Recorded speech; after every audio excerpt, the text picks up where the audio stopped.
जय जोहार, नमस्कार। दैनिक छत्तीसगढ़ चैनल देख रहे हैं आप। मैं हूं आपके साथ अभिजीत कुमार और करते हैं आज की खबरों की शुरुआत सबसे पहली बड़ी खबर के साथ। इससे पहले छत्तीसगढ़ से अगर आप और देखना चाहते रोजाना छत्तीसगढ़ के समाचार तो नीचे लाल कलर का सब्सक्राइब बटन दिया है, जिसे दबाकर चैनल को आपको सब्सक्राइब करना है। पहली बड़ी खबर, अब आपका घर भी होगा डिजिटल। रायपुर से इसकी शुरुआत हो चुकी है। सभी मकानों को एक यूनिक कोड मिलेगा, जिसके माध्यम से नल कनेक्शन और नामांतरण समेत कुल 26 प्रकार की सुविधाओं का लाभ अब आपको घर बैठे मिलेगा। दरअसल रायपुर के मकानों को अब डिजिटल पहचान मिलेगी। इसके लिए मकानों को डिजिटल कोड दिया जा रहा है। इसकी शुरुआत बीते दिन से हो गई है। शहर के देवेंद्र नगर सेक्टर के मकानों में नंबर दे दिए गए हैं। डिजिटल डोर नंबर लगाने की शुरुआत कर दी गई है। जिला प्रशासन के अफसरों का दावा है कि आने वाले 6 महीने में सभी घरों में डिजिटल डोर नंबर लगा दिए जाने हैं। हाल फिलहाल में यह योजना रायपुर के लिए है, लेकिन फिलहाल इसे प्रदेश के कुछ और बड़े शहरों में लागू किया जाएगा। दरअसल इस व्यवस्था का जायजा बीते दिन कलेक्टर डॉक्टर सर्वेश्वर नरेंद्र भूरे ने लिया। कलेक्टर ने देवेंद्र नगर सेक्टर के स्ट्रीट नंबर 22 में पहुंचकर इस सिस्टम को देखा। रायपुर स्मार्ट सिटी लिमिटेड शहर में डिजिटल डोर नंबर लगा रहा है। दरअसल डिजिटल डोर नंबर एक प्रकार का QR कोड होता है जो आपको दिया जा रहा है। इसे स्कैन करते ही मकान मालिक को ई-गवर्नेंस मॉड्यूल से जुड़ी 26 प्रकार की सेवाओं की जानकारी मिलेगी। साथ ही साथ बात करें तो यहाँ पर इस यूनिक नंबर से संपत्ति कर, नल कनेक्शन, नामांतरण, भवन लाइसेंस, नियमितीकरण जैसी कुल 26 प्रकार की जरूरी सेवाओं के साथ साथ पुलिस, एम्बुलेंस और फायर ब्रिगेड की भी मदद अब आपको घर बैठे मिलेगी। 2.5 साल बाद अब सिटी बसें सेवा बहाल करी गई हैं। पहले चरण में 15 बसों को हरी झंडी दी गई है और महिलाएं फ्री में सफर कर सकती हैं जिस दिन इसकी शुरुआत हुई है। दरअसल बात करें तो लगभग 2.5 साल बाद एक बार फिर से सिटी बसों का संचालन शुरू हो चुका है। कलेक्टर सर्वेश्वर नरेंद्र भूरे ने हरी झंडी दिखाकर बसों को रवाना किया है। शहर के अंदर और आसपास के इलाकों में जाने के लिए लोगों को अब यह सुविधा मिलेगी। पहले चरण में 15 बसें सड़कों पर दौड़ने लगी है। 2 दिन बाद 15 और बसें शुरू कर दी जाएंगी, जिसके बाद कुल 30 बसों का संचालन शुरू हो जाएगा। नवरात्रि के पहले दिन शहर के लोगों को एक बार फिर से सिटी बसों में सफर करने की सुविधा मिल रही है। खास बात यह है कि महिलाओं के लिए आज का सफर यानी कि बीते दिन का जो सफर था वो यहाँ पर फ्री में रखा गया। महापौर एजाज ढेबर ने इसका ऐलान किया था कि पहले दिन यानी कि आज जिस दिन इसकी शुरुआत हुई, किसी भी महिला से सिटी बसों में कोई भी किराया नहीं लिया जाएगा। यह सुविधा सिर्फ बीते दिन के लिए दी गई थी। इसके अलावा बात करें तो क्रिकेट स्टेडियम के लिए भी यहां पर बस चलेगी। बता दें कि रायपुर की सिटी बसों को रोड सेफ्टी क्रिकेट टूर्नामेंट को ध्यान में रखते हुए ऑपरेट किया जाएगा। छत्तीसगढ़ में मूंग, उड़द और अरहर की समर्थन मूल्य पर खरीदी की स्वीकृति मिल चुकी है। दरअसल बात करें तो मुख्यमंत्री भूपेश बघेल के प्रयासों के चलते खरीफ सीजन 2022-23 में से मूंग, उड़द और अरहर की समर्थन मूल्य पर खरीदी के लिए केंद्र ने स्वीकृति दे दी है। भारत सरकार के कृषि एवं कृषक कल्याण मंत्रालय के डिप्टी कमिश्नर ने बीते दिन इस संबंध में एक पत्र जारी कर संबंधित केंद्रीय एजेंसियों के मैनेजिंग डायरेक्टर को छत्तीसगढ़ में मूंग, उड़द और अरहर की खरीदी के लिए प्राइस सपोर्ट स्कीम का क्रियान्वयन सुनिश्चित करने का निर्देश जारी किया है।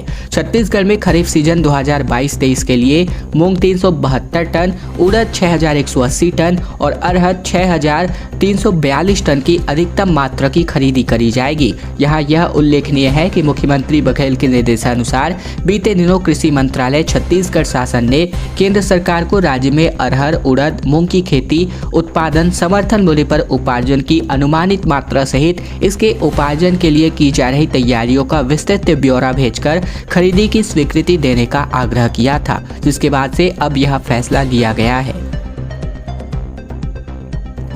छत्तीसगढ़ के एक गांव में अचानक 6 गाय मर गई, जिसकी वजह से अब पशुपालकों में लंपी वायरस की दहशत फैल गई है। जांच के लिए सैंपल्स भेजे गए हैं। जहर से मौत की भी आशंका जताई जा रही है। दरअसल मामला छत्तीसगढ़ के गरियाबंद जिले स्थित एक गांव का है, जहां पर बीते 2 दिनों के अंतर्गत 6 गायों की मौत हो गई है। इसकी वजह से इलाकों के पशुपालकों में दहशत का माहौल है। कई लोग इन मौतों को लंपी वायरस से जोड़कर देख रहे हैं। हालांकि पशु चिकित्सा विभाग ने फिलहाल लंपी को मौत की वजह मानने से इनकार किया है।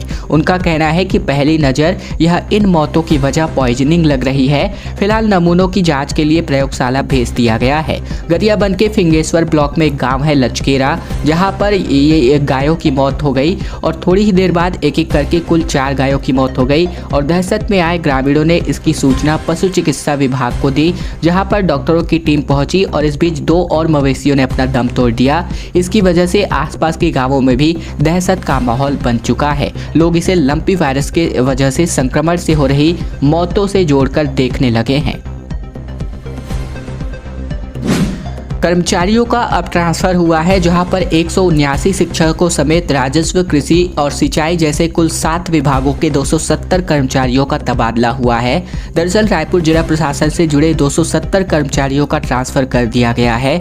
बम्पर ट्रांसफर का आदेश बीते दिन जारी कर दिया गया है। सामान्य प्रशासन विभाग की तरफ से यह आदेश जारी हुआ है और यह आदेश अब कर्मचारियों तक पहुँच रहा है। बड़ी तादाद में शिक्षा विभाग के शिक्षकों का ट्रांसफर भी हुआ है। सहायक शिक्षक पद पर काम कर रहे लगभग 179 टीचर्स को ट्रांसफर मिला है। अभनपुर, तिल्दा, धरसीवा, आरंग जैसे अलग अलग विकास खंडों में काम कर रहे शिक्षकों को प्रशासनिक और स्वैच्छिक स्तर पर तबादला दिया गया है। शिक्षा विभाग के ऑफिस स्टाफ भी इधर से उधर भेजे गए हैं। इधर 40 के आसपास सहायक ग्रेड 2, सहायक ग्रेड 3 और प्यून जैसे कर्मचारियों का भी ट्रांसफर किया गया है। इसके अलावा कृषि विभाग, राजस्व विभाग, स्वास्थ्य विभाग में ड्राइवर, आया, वार्ड बॉय, स्वीपर और ग्रामीण स्वास्थ्य संयोजक जैसे 34 कर्मचारियों का भी ट्रांसफर हुआ है। और अब बात मानसून वापसी को लेकर, जहां पर 20 दिन तक आगामी यहां पर रुक रुक कर बारिश की संभावना जताई जा रही है। हालांकि मानसून की वापसी 20 अक्टूबर के बाद ही होगी। बीते 11 साल से छत्तीसगढ़ में मानसून की वापसी 15 अक्टूबर के आसपास ही हुई है। अभी फिलहाल प्रदेश में 20 दिन और हैं। हल्की से मध्यम वर्षा होती रहेगी। 2011 से अब तक सिर्फ 1 साल ऐसा रहा है जब प्रदेश से मानसून की विदाई 5 अक्टूबर को हुई है। मौसम वैज्ञानिक HP चंद्रा का कहना है कि इस बार जो सिस्टम बना हुआ है उससे ऐसी संभावना है कि प्रदेश में मानसून 10 अक्टूबर के बाद ही विदाई लेगा। मौसम विज्ञान विभाग के मुताबिक बात करें तो सबसे पहले मानसून की वापसी राजस्थान से होती है। जैसा कि आप सभी को विदित है, इसके लिए क्षोभ मंडल के निम्न स्तर पर एक प्रतिचक्रवात होना चाहिए और हवा में नमी का स्तर धीरे धीरे कम होता जाता है। इसके अलावा 5 दिन तक लगातार बारिश नहीं होना मानसून की वापसी की ओर संकेत देता है और अब अगले 10 दिन तक राजस्थान में बारिश नहीं होने से मानसून की वापसी का संकेत मिलता है। छत्तीसगढ़ में देखा गया है कि 10 अक्टूबर के आसपास अरब सागर से आने वाली नम हवाएं बंद होने लगती है। ऐसे में हवा में नमी का स्तर कम हो जाता है, जिससे विभाग का आकलन होता है कि लगातार 5 दिन तक उप संभाग में बारिश नहीं होना मानसून की वापसी का संकेत है। हालांकि अभी 24 घंटे तक बारिश का सिस्टम बना हुआ है। तो वही बात करें तो एक बार फिर से प्रदेश में बारिश कम होने की संभावना 27 सितंबर के बाद से नजर आ रही है। नेशनल क्लीन एयर प्रोग्राम को लेकर खबर, हवा की क्वालिटी चेक करने के लिए रायपुर सहित प्रदेश के 4 शहरों में 12 मॉनिटरिंग सिस्टम लगने वाले हैं। दरअसल बात करें तो यहां पर सर्दियों से पहले राज्य के 4 शहरों की हवा की शुद्धता का पता लगाया जा सकेगा। रायपुर, भिलाई, कोरबा और रायगढ़ में 12 स्थानों पर continuous ambient air quality monitoring system install किया जा रहा है। सबसे ज्यादा 4 सिस्टम रायपुर और रायगढ़ में लगाए जा रहे हैं। 15 से 20 दिनों में ये सिस्टम काम करने लगेगा। केंद्रीय पर्यावरण मंत्रालय ने वर्ष 2019 में देश भर में नेशनल क्लीन एयर प्रोग्राम शुरू किया था। इसके तहत देश के दूषित 132 शहरों की सूची बनाकर उसके पर्यावरण को सुधारने की मुहिम शुरू की गई थी। इसमें 3 शहर रायपुर, भिलाई और कोरबा को शामिल किया गया था। 3 महीने के अंदर आधुनिक लैब अब तैयार होने वाली है, जिसके अंतर्गत संभाग के सभी 7 जिलों में फॉरेंसिक जांच के 317 मामलों में रिपोर्ट 6 महीने तक पेंडिंग है और अब यहीं पर इस प्रकार की सुविधा मिलने वाली है। ट्विन सिटी में दुर्ग संभाग के 7 जिले दुर्ग, बालोद, बेमेतरा, राजनांदगांव, कवर्धा और अब मोहला, मानपुर, अंबागढ़ चौकी, साथ ही साथ खैरागढ़, छुईखदान, गनई के लिए फॉरेंसिक लैब बनेगा। इसके लिए स्टेट फॉरेंसिक की टीम ने भिलाई के टाउनशिप क्षेत्र में जगह चिन्हित कर ली है। लैब खुलने की वजह से फॉरेंसिक जांच की रिपोर्ट में अब देरी नहीं होगी। इसके अलावा लैब का सेटअप अब जो है यहाँ पर बात करें तो सिर्फ संभाग स्तर पर ही जांच करेगा। अब तक आपराधिक मामलों में फॉरेंसिक लैब रायपुर में होने वाले लगातार आपराधिक मामलों में पेंडेंसी बढ़ रही थी। संभाग के 7 जिलों में 317 मामले ऐसे हैं जो 15 दिन से लेकर के 6 माह या इससे भी अधिक दिनों से पेंडिंग है। जल्दबाजी में नहीं लेंगे शराबबंदी का फैसला। फिलहाल ये बयान जारी किया है मुख्यमंत्री भूपेश बघेल। मुख्यमंत्री ने कहा कि अब हम अपने वादे से पीछे नहीं हट रहे। मां बमलेश्वरी के दरबार में मुख्यमंत्री पहुंचे हुए थे। दरअसल मुख्यमंत्री बघेल नवरात्रि के पहले दिन राजनांदगांव जिले के डोंगरगढ़ पहुंचे। यहां उन्होंने माता बमलेश्वरी के दरबार में माथा टेका और प्रदेशवासियों के सुख समृद्धि की कामना भी की। इस दौरान उन्होंने कहा कि उन्होंने शराबबंदी का वादा किया है, उससे पीछे नहीं हट रहे हैं। इसको लेकर जल्दबाजी में फैसला लेना ठीक नहीं है, इसे जन जागरूकता के माध्यम से लागू किया जाएगा। मुख्यमंत्री ने पूर्व मुख्यमंत्री डॉक्टर रमन सिंह पर निशाना साधते हुए कहा कि भाजपा कांग्रेस के वादे को न देखे, अपने वादों के हिसाब दे।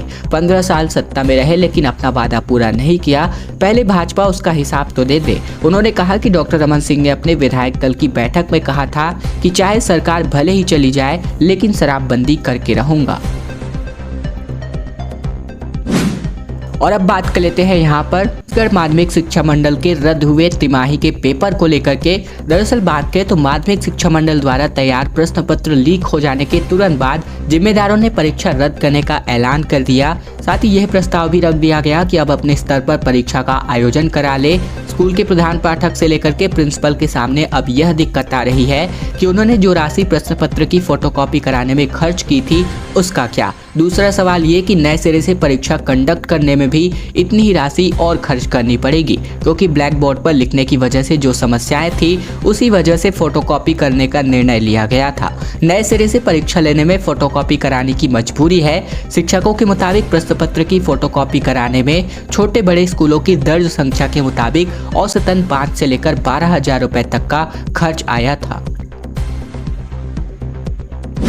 एक और जहां सरकार शराबबंदी को लेकर के नए नए अब बहाने बना रही है, तो वहीं दूसरी ओर अब पर्यटन मंडल में होटलों में शराब बिकने वाली है। छत्तीसगढ़ आबकारी विभाग ने इसकी मंजूरी दे दी है। दरअसल बात करें तो दोपहर से लेकर के आधी रात तक अब बार खुल सकते हैं। छत्तीसगढ़ पर्यटन मंडल के होटलों और मोटलों में अब विदेशी शराब भी परोसी जाएंगी। आबकारी विभाग ने इसके लिए अधिसूचना जारी कर दी है। शर्त है कि शराब जो है होटल के रेस्टोरेंट या फिर ऐसे किसी जगह पर ग्राहकों को खुली बोतल में परोसी जाएंगी। इसके लिए संबंधित होटल को FL3 श्रेणी का लाइसेंस जारी किया जाएगा। इन होटलों में पीने पिलाने का सिलसिला दोपहर 12 बजे से शुरू होकर रात के 12 बजे तक चल सकता है। आबकारी विभाग ने लाइसेंस लेने वाले के लिए कुछ शर्तें भी रखी है। पहली शर्त ये कि इन होटलों में परोसने के लिए विदेशी शराब की खरीदी उसी जिले के किसी फुटकर दुकान से ही हो और यह दुकान कलेक्टर तय करेंगे। दूसरी ये कि होटल में केवल एक बार रूम और शराब काउंटर की अनुमति होगी। भारत जोड़ो यात्रा के लिए भिलाई पहुंचे TS सिंहदेव। मुख्यमंत्री कब बनेंगे के सवाल पर कहा कि न्याय की उम्मीद अभी भी बाकी है। दरअसल बात करें तो यहाँ पर जो है छत्तीसगढ़ में कांग्रेस की सरकार बने लगभग 4 साल पूरे हो चुके हैं। मात्र 1 साल का कार्यकाल और शेष बचा है। इसके बावजूद मुख्यमंत्री बनने को लेकर स्वास्थ्य मंत्री TS सिंहदेव की उम्मीदें कम होती नहीं नजर आ रही है। उन्होंने जो है यहाँ पर भिलाई दौरान कहा कि खुद मुख्यमंत्री TS सिंहदेव ने इस बात का कहा कि वे मुख्यमंत्री बनने के लेकर न्याय की उम्मीद का इंतजार कर रहे हैं। सिंहदेव इस यात्रा में प्रदेश के संयोजक है और ऐसे में 2 अक्टूबर से कांग्रेस यहां भी पदयात्रा शुरू कर रही है। खैर दोस्तों, आज की खबरों का सिलसिला बस यही तक का था।